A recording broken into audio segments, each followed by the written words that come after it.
I'm Chris Duke, and today on Motorz, we're going to show you how to install front and rear sway bars on a 2008 Ford Mustang GT.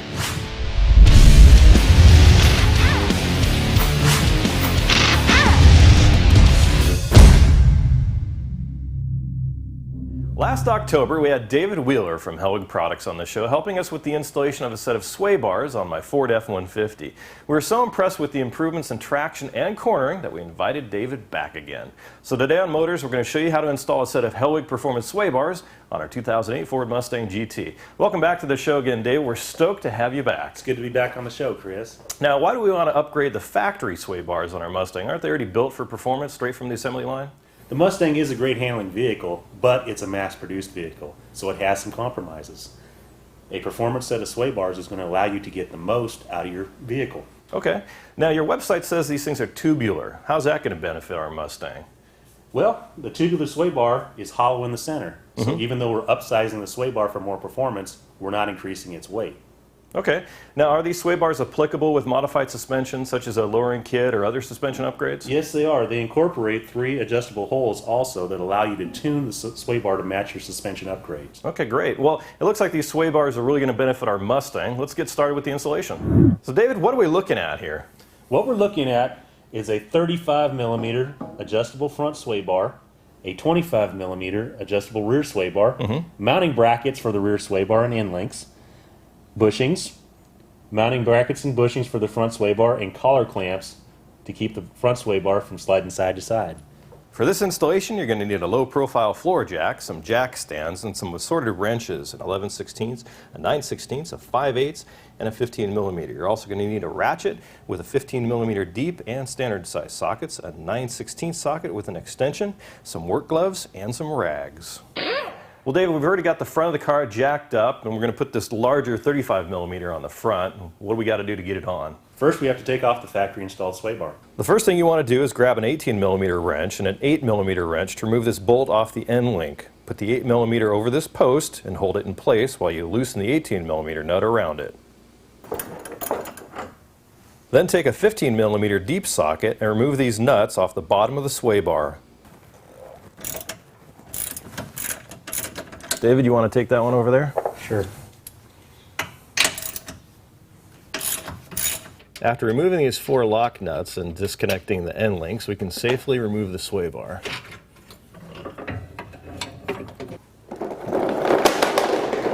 Well, David, we've got our stock sway bar off. We've got it sitting next to the new Hellwig sway bar. What are the differences between the two here?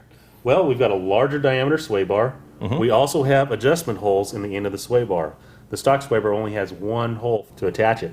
We actually provide 3 additional holes so that you can adjust the roll stiffness of the sway bar to match how you want the vehicle to handle. Okay. Now, before we put the new Hellwig sway bar on, what do we got to do with these bushings here? First, we have to lubricate the bushings with the supplied bushing lubricant and then install them in the factory locations. A good way to get them lined up properly is to put the factory sway bar in line with the new sway bar. Okay. In order to get the bushing location, then you can just install the sway bar bushings in that location. Seems pretty easy. All right, let's get that done, and then we'll get these on the Mustang. This is Teflon grease. Keeps the bar quiet. One advantage of the hammer tone finish is these pockets hold the bushing loop so the bar stays quieter for a longer period of time.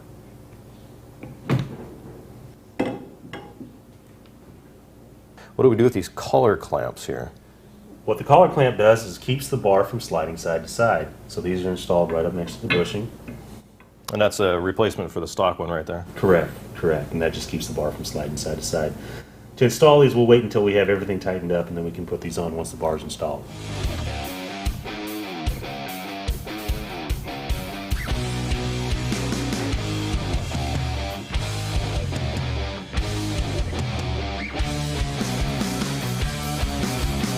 So David, we want the center hole here on this end link. What's the difference between the other holes?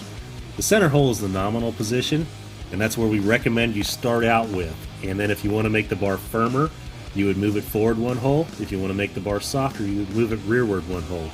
Changing the hole position is about a 10% difference in rate.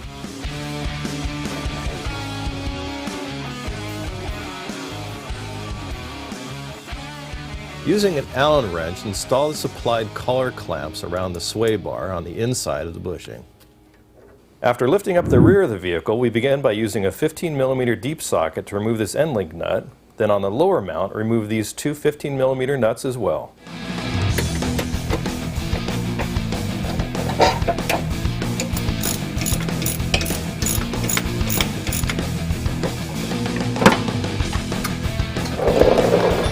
So Dave, we just got the rear sway bar off our Mustang. It's pretty simple, just 4 nuts and it popped right off. Now, what are the differences here that we're looking at between the new one versus the old stock one? Well, the new bar is 25mm versus about 22mm for the stock bar, so it's going to be a little stiffer, provide more performance. Also, it's constructed differently in that it's made of tubular steel so that it's lighter weight. Also, it has 3 adjustment holes so you can tune the roll stiffness to match your driving style.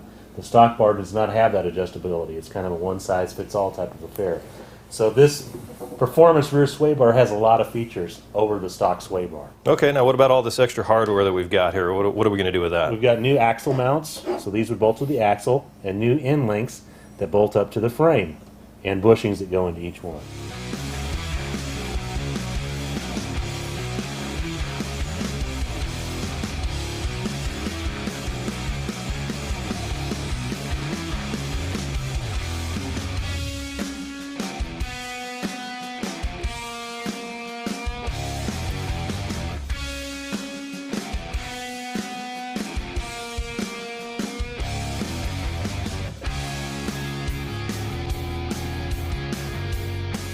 Use a 9/16 socket and a 9/16 wrench to tighten these down.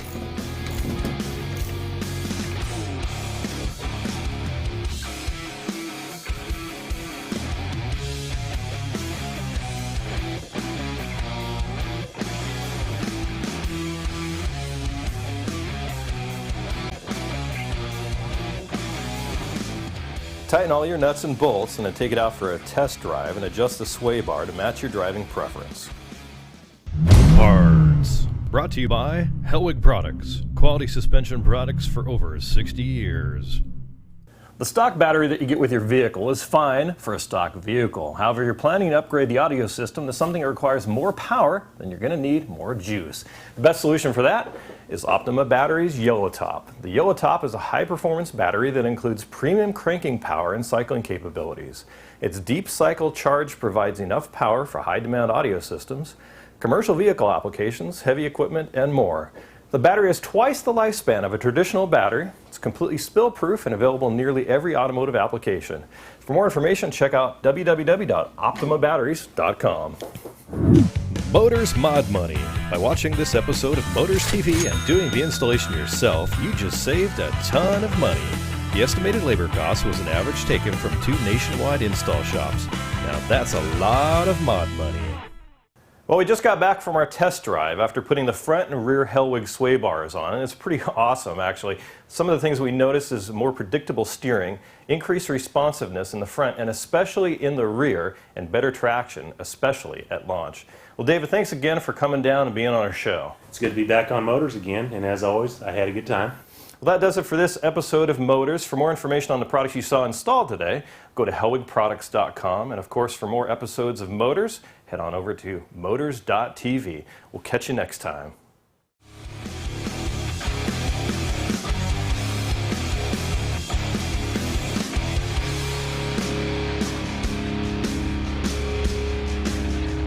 Welcome back to the show again, Dave. We're stoked to have you back. It's always been real fun, Chris. Yeah. What the hell?